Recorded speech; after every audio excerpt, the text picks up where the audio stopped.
Oi, gente, como vocês já devem estar sabendo, Bolsonaro protocolou junto ao Senado um pedido de impeachment do ministro Alexandre de Moraes e vai pedir também o impeachment do Barroso, né? E esses pedidos de impeachment do Bolsonaro, é importante compreender, eles vêm logo depois do Alexandre de Moraes ter autorizado uma operação da Polícia Federal de busca e apreensão contra o cantor sertanejo Sérgio Reis e o deputado Ottoni de Paula, que o objetivo da operação é ver se eles cometeram o crime de incitar a população a atos violentos, né?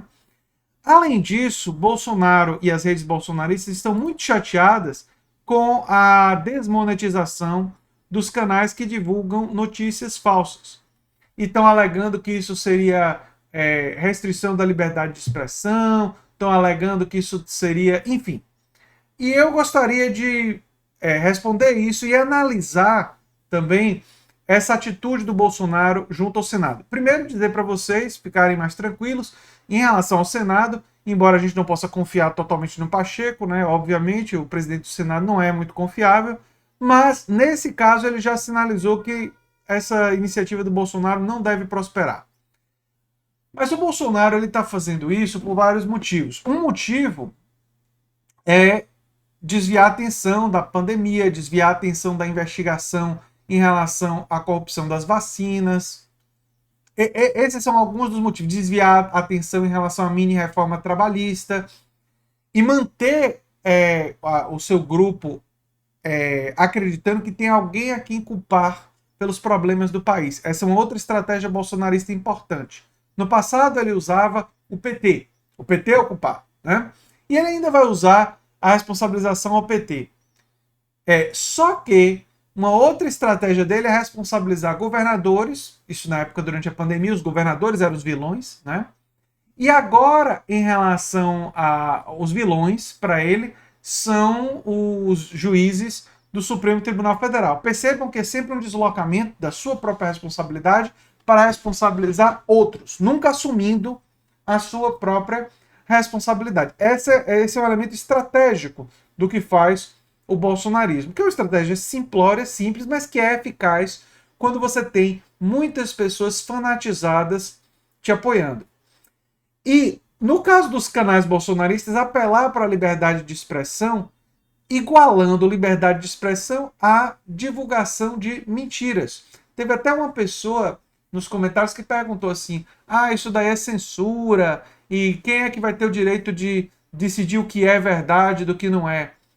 Cabe sempre ao judiciário, nos casos de calúnia, e aos juízes, definir o que é do que não é uma calúnia. Por exemplo, quando alguém faz uma acusação em relação a outra pessoa e diz que fulano cometeu crime X, por exemplo, se essa pessoa estiver inventando esse crime, ou não utilizar palavras como supostamente, provavelmente, as evidências sugerem. Vocês que acompanham o canal há mais tempo já devem ter percebido que quando eu falo das rachadinhas, que na verdade é o crime de roubar patrimônio público, em relação à família Bolsonaro, eu sempre digo: olha, as evidências nesse momento parecem sugerir que sim, os familiares de Bolsonaro e o próprio Bolsonaro tinha funcionários fantasmas. Percebam que eu afirmo dessa forma e tenho várias reportagens para mostrar de onde é que eu tirei isso. Ora, se o Bolsonaro, se familiares do Bolsonaro, se aliados do Bolsonaro quisessem me processar por calúnia, eu teria como me defender. Eu teria como me defender, obviamente. Mas caberia a um juiz decidir se aconteceu calúnia ou não, se é difamação ou não. Isso daí sempre cabe ao judiciário. E, no caso, é absolutamente importante, porque os casos dos canais de extrema-direita que estão divulgando notícias falsas, eles estão divulgando notícias obviamente falsas, notícias claramente falsas. Então, para o judiciário determinar que essas notícias são falsas, é muito fácil. Me parece que esse deve ser um critério fundamental no exame dos mecanismos de comunicação. E aí, não só de canais no YouTube, mas também da imprensa, rede de televisão. Quem cometer calúnias deve ser processado e punido na extensão da lei, seja quem for, da ideologia que for. Né? A questão ideológica não interessa para esse caso. O que interessa é se a pessoa cometeu o crime de calúnia ou não. Ou pessoa ou instituição, seja lá quem for. Mas o Bolsonaro, ele ignora esse fator. Ele ignora essa dimensão porque ele próprio já mentiu várias vezes, tem várias reportagens mostrando todas as vezes que ele mentiu, que ele faltou com a verdade. Então, para ele, a liberdade de expressão inclui a mentira, inclui a falsificação, inclui a distorção da realidade. Inclui, por exemplo, ele afirmar que teve fraude na eleição de 2018, sem apresentar nenhuma prova. Ora, isso é uma mentira sobre o sistema eleitoral brasileiro. Ele não apresentou nenhuma evidência para isso, e ele afirmou que existiu.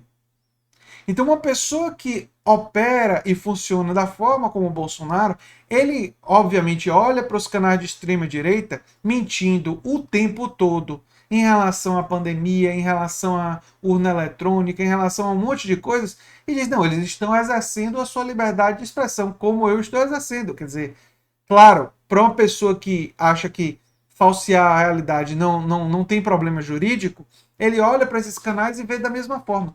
Só que agora, finalmente, o Supremo Tribunal Federal, o TSE, estão agindo para limitar essas mentiras.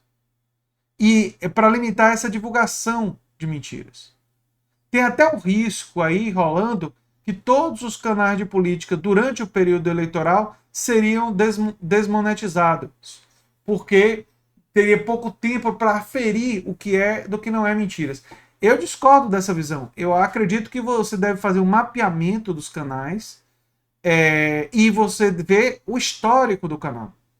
Se o canal... E por isso que, na questão do histórico, vários canais de direita estão deletando a extrema-direita, estão deletando as mensagens mentirosas dos seus canais. Mas os registros ficam, a gente tem prints e... Enfim, tem muito material aí para ser coletado, né? Mas a extrema-direita está fazendo isso porque a estratégia tem que ser justamente você ver o histórico dessas pessoas, né? Se a pessoa tem um histórico, como eu espero ter aqui, imagino que ganhei já a confiança de vocês, em mostrar que eu me baseio em fontes, que eu estou amparado por evidências, não é? Inclusive isso vem da minha formação científica. Eu e outras pessoas que agem da mesma forma, a gente não pode ser desmonetizado porque a gente está fazendo um trabalho sério, independentemente da ideologia. O mesmo pode se dizer de pessoas de outras ideologias que estejam amparados em fontes, que não têm o histórico de divulgar notícias falsas. Agora, quem tem o histórico de divulgar notícias falsas, quem está sendo investigado, quem está sendo processado por calúnias, por ato de incitar a violência e tal, esses canais, sejam eles de qualquer ideologia, devem ser desmonetizados e devem ser punidos.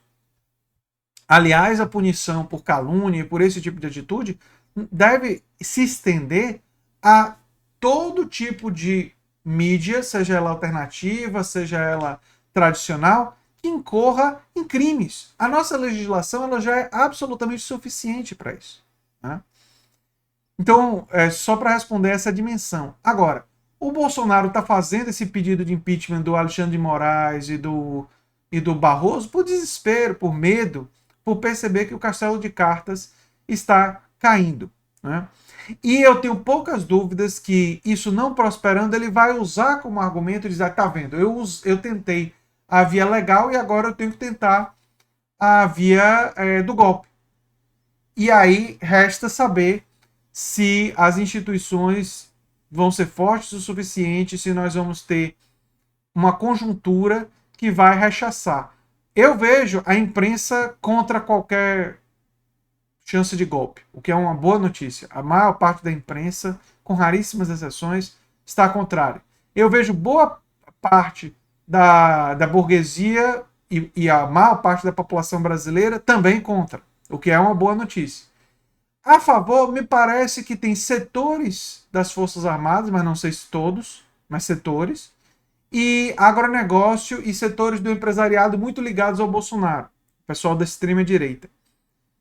Esse pessoal e esses setores seriam suficientes? Acredito que não. Mas para que a gente se assegure que não, nós temos que fazer a nossa parte. Conto com vocês compartilharem esse vídeo justamente nesse sentido, para a gente continuar a luta e continuar esclarecendo para as pessoas a diferença entre liberdade de expressão e censura. Eu sou André Teixeira Jacobina e a gente se vê em um próximo vídeo. E você está na nova máquina do tempo. Tchau, tchau, gente.